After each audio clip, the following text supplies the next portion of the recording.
Bon, reprenons au cycle Mashima.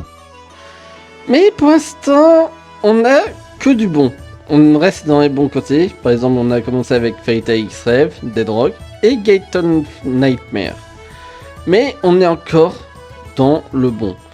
Mais je m'attaquerai petit à petit, comme je vous l'ai dit, au fur et à mesure. De passer du bon au mauvais. Et justement, vu qu'on est toujours dans les bons, j'ai envie de m'attaquer à Monster Souls.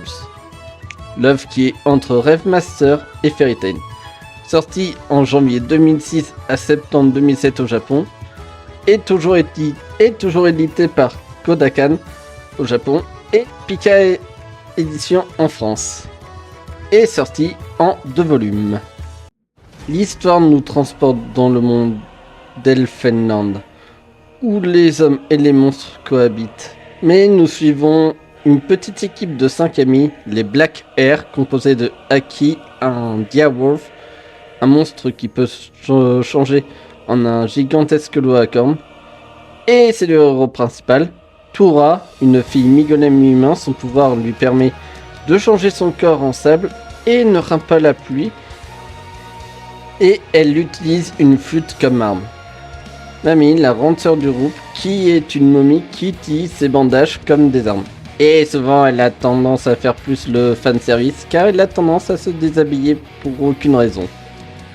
Mais fidèle à ses compagnons et souvent protectrice envers eux, surtout envers Aki. Et enfin James, un androïde de type Frankenstein qui utilise son corps comme arme et fidèle à Mamie qui la sauve quand elle est dans le besoin et que Mamie l'avait sauvé quand ils étaient enfants, et ils ont une technique spéciale à tous les deux. Et enfin Tuba, la mascotte de l'équipe, un démon champignon rare et qui est le compagnon de Aki. L'histoire en elle-même est plutôt simple. On suit nos héros qui vivent des aventures et des péripéties et qu'ils affrontent de plus en plus d'adversaires qui sont soit reliés à eux ou à des événements non seulement qui leur touchent personnellement, surtout à leur passé, comme par exemple Kai et Mamie par exemple, ou encore d'autres aventures pour aider d'autres personnages qui croisent leur chemin, ou bien des aventures qui leur tombent dessus.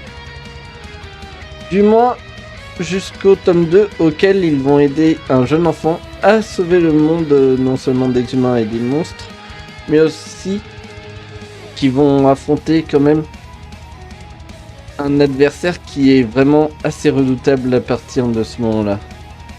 Mais le point fort de ce manga, c'est l'histoire avec les personnages qu'on s'attache beaucoup. Les Black Air ont leur propre histoire. Et je dois dire que leur passé est vraiment pourri en comparaison.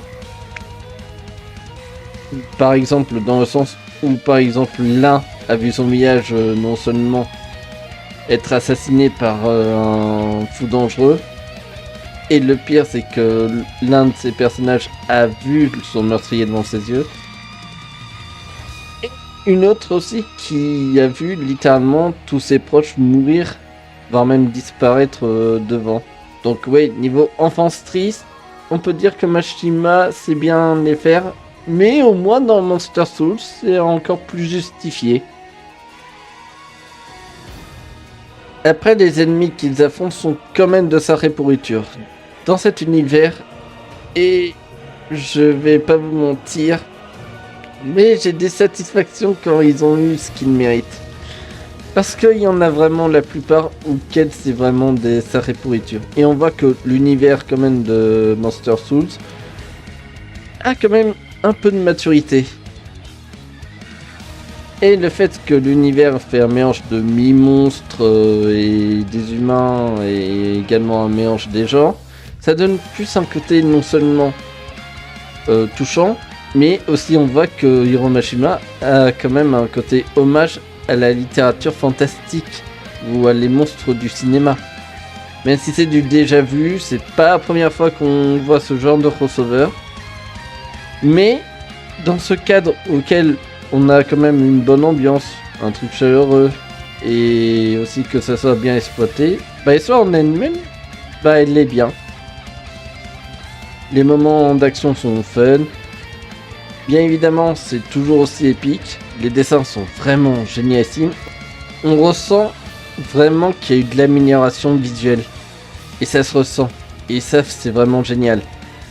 Et aussi, on peut voir que Hiromashima a quand même aussi eu des petites idées pour certains personnages, comme par exemple Aki, qui ressemble davantage plus à Natsu, ou encore bien évidemment aussi Mami, qui est quand même l'un des premiers car designers qui va s'inspirer un peu plus également de Erza, ou encore James, qui se rapproche beaucoup plus d'Elfman, ou Tora qui a légèrement pris de la tendance un petit peu plus sur l'apparence de Lucy. Bon, certes, il y a quand même Ellie quand même qui était sortie un peu avant, mais je peux pas m'empêcher de me dire que c'est un petit peu grâce à Tora qu'on a eu Lucy. Sauf que, contrairement à Lucy, au moins Tora, elle est plus attachante. Bon, mis à part ça, je vais spawner à partir de ce moment-là. Donc, allez à ce timecode pour éviter spawn. Parce que je vais spawner quand même les mangas. Donc, c'est après avoir vaincu le meurtrier des parents de Kai et ainsi sauver le monde.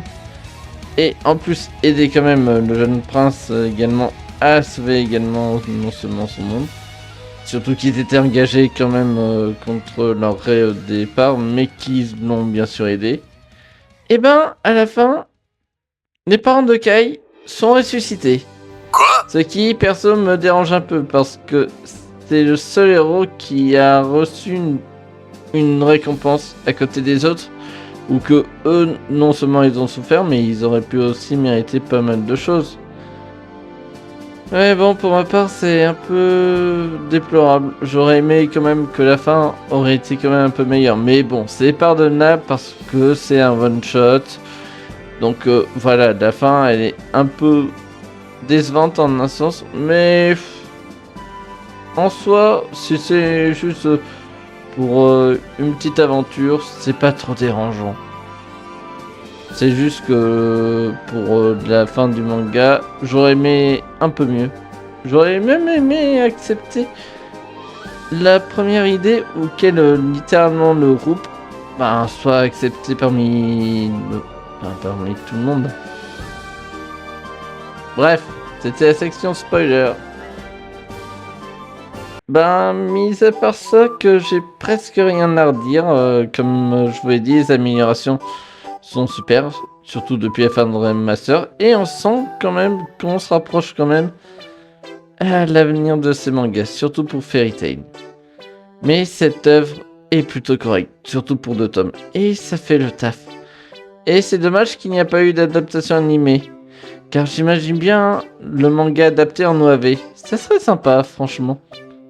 Mais en soi, si on aime bien les histoires courtes, des personnages attachants, l'univers des monstres, des combats dantesques, un humour burlesque, bon certes à Mashima, mais burlesque à les bonnes périodes, et je vous recommande chaudement. Ce qui est une bonne œuvre, et croyez-moi, on est loin d'être dans les pires œuvres de Mashima. Donc je vous dis à très bientôt pour de nouveaux cultures manga, et on va reprendre le cycle Mashima.